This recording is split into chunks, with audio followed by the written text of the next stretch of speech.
Hey, what's going on, guys? Welcome back to Fable Forge. Today I got kind of another different video for y'all. I'm kind of testing and trying different things. This one's some crazy things in the field, but it isn't really scary, but it's just more interesting. So if you guys do like, please like and subscribe, and every little bit helps. Scientists of Reddit. What's craziest or weirdest thing in your field that you suspect is true, but is not yet fully supported by data? Darwin's dilemma refers to the absence of known macroscopic fossils, excluding microbial stuff, from beneath the base of the Cambrian period, older than 541 million years. When he first described his theory of evolution, everyone, including Darwin, expected that the fossils were found before the Cambrian period, that they would be the ancestors of modern animals. Then, when these fossils were found, Eukarya biopa, we call them after the Ediacara fields in South Australia, they were enthusiastically classified as ancient jellyfish, ancient worms, etc. But it turns out that's a load of crap. Consensus is growing that almost none of these classifications were accurate. Instead, most Ediacarian organisms seem to have belonged to extinct groups unrelated to anything alive today, and they lived in a world that was so different from the following 540 million years that they had modes of life distinct from any microscopic organisms. We were so eager to make everything fit into our neat little evolutionary narrative that for decades we basically glossed over these crazy and alien sort of ecosystems that would be critical to understanding the origins of complex life on other planets as well as our own. We're still just beginning to really understand it, though. It's a very controversial field of paleontology. We will eventually be able to efficiently design enzymes to conduct complicated chemical transformations that would otherwise be impossible on unmodified substrates. A 2008 science paper showed proof of the principle in designing Diels elderase enzyme in silico. They designed the necessary transition slate and protein sequence that would correspond from the active site, built the protein, and it catalyzed the exact reaction they intended to catalyze. It's beautiful work, and they've done a lot of incredible things since then. Scott Miller's group at Yale has done similar things using smaller peptide catalysts to do so site-specific modifications of things like vancomycin, which is a huge antibiotic, in a selective manner. What does that mean? Taking, for example, the development of antibiotics, we're running into problems of resistance. Bugs are developing immunity to existing antibiotics. Even our last resorts, like menkosaymin, are starting to fall. We can bypass these resistance mechanisms by modifying the antibiotics at certain positions, but this can be an incredibly difficult process. If we could design protein catalysts to promote desired reaction on the unmodified antibiotic in a highly selective manner, we can make libraries of antibiotics efficiently that can tide us over until we develop some other manner of treating infections. There is ongoing discussion on neurological and neurobiological correlates to depression. Psychiatry has focused on neurotransmitters like dopamine and serotonin because most antidepressants have effects on these transmitter systems and seem to help the patients over the course of many weeks. SSRIs take at least 3 weeks to show measurable, non placebo effects in patients, but as a matter of fact, we still do not know why. A German psychiatrist now proposed a new model for depression, explaining it with a chronic overdose of cortisol, a hormone closely associated with stress. He was even able to treat patients with a cortisol antagonist successfully and within hours of treatment. His work has not been acknowledged very much until now, but I wouldn't be surprised if there is something true to it. A little late to the game on this one, and I'm not exactly a scientist, but here's my weird fact that may be true, although it's based on tenuous evidence. What we found definitely in anthropological studies of cultures with a strong oral tradition is that oral memory is a lot better in other cultures that rely less on writing. That, for instance, is why the Iliad and Odyssey could be passed down by oral tradition for centuries before they are written down relatively intact. As a result of this, some scholars have made the case that the date of the fall of Troy is preserved in the Iliad and Odyssey based on their descriptions of astronomical phenomena. The date given by the astronomical dating lines with the date archaeologists have determined for the destruction of Troy Villa, with the consensus of scholars accepts to be Homeric Troy. Neuroscience here. Paraplegia and quadriplegia are solved problems. We're already very good at recognizing patterns of activity measured through EEG or relatively non invasive recording methods in real time, and using this data to control various sample machines.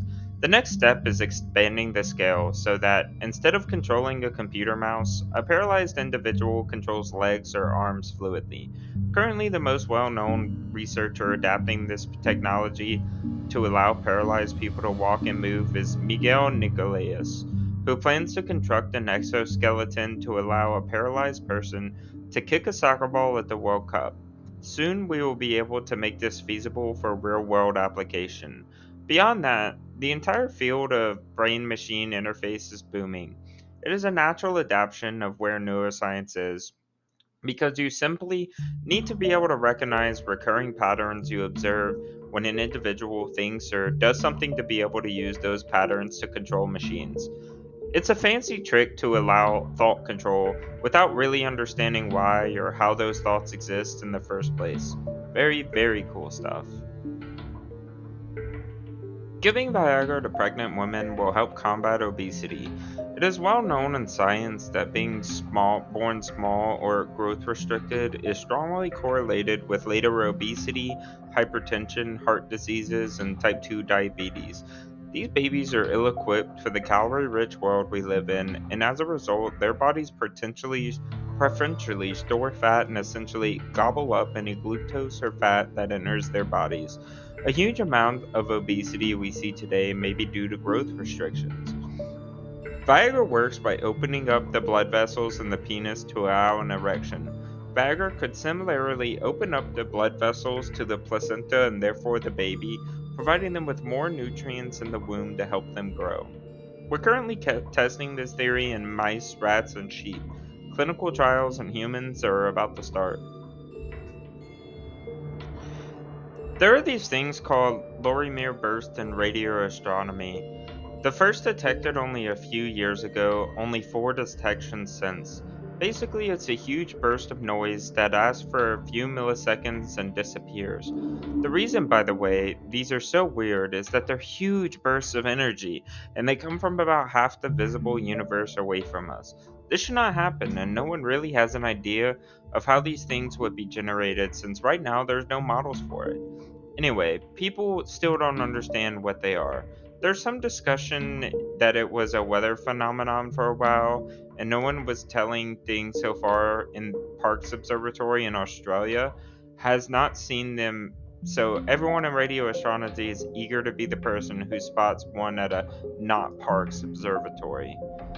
So, my weirdest thing is that these are crazy mysterious, but I like to think they're real and from far away. What I can say, I'm a romantic who loves curveballs thrown at us in science, and we barely have the technology to look for them. Plus, hey, it'll make a nice chapter in my thesis if I found one. It is suspected at least some baleen whales can echolocate to at least a rudimentary extent. This is due to several recordings of abdominal whistles produced by the rescue of several humpback whales on different occasions. Humpback whales occasionally get lost in river systems and need to be aided in getting out. Also, it is likely that bottlenose dolphins are able to follow magnetic lines, a likely reason for many beachings. Currently, there is some observed evidence of this, however, it has not been a mechanism for this navigation that has been isolated as of yet. There was a recent finding that 5 psychiatric disorders share some common genetic mutations related to voltage gated calcium channel subunits in the brain. Voltage gated calcium channels play a role in neurotransmitter release, which is why some medications that increase the amount of neurotransmitter in the synapse seem to cure some psychiatric disorders for some people.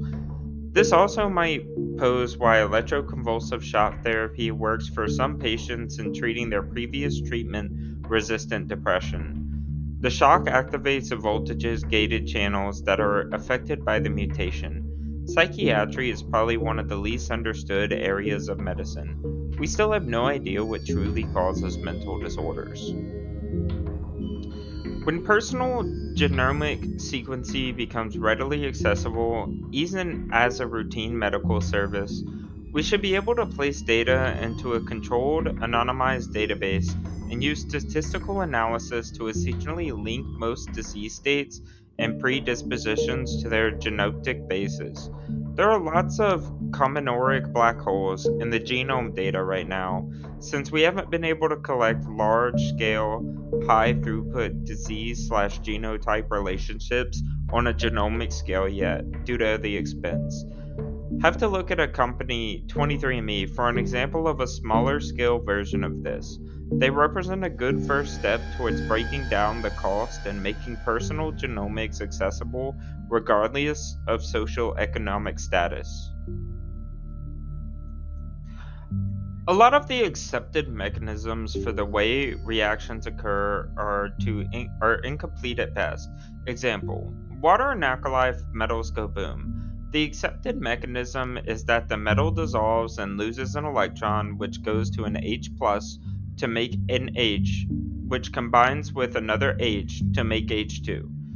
Then the heat causes the H2 to combust.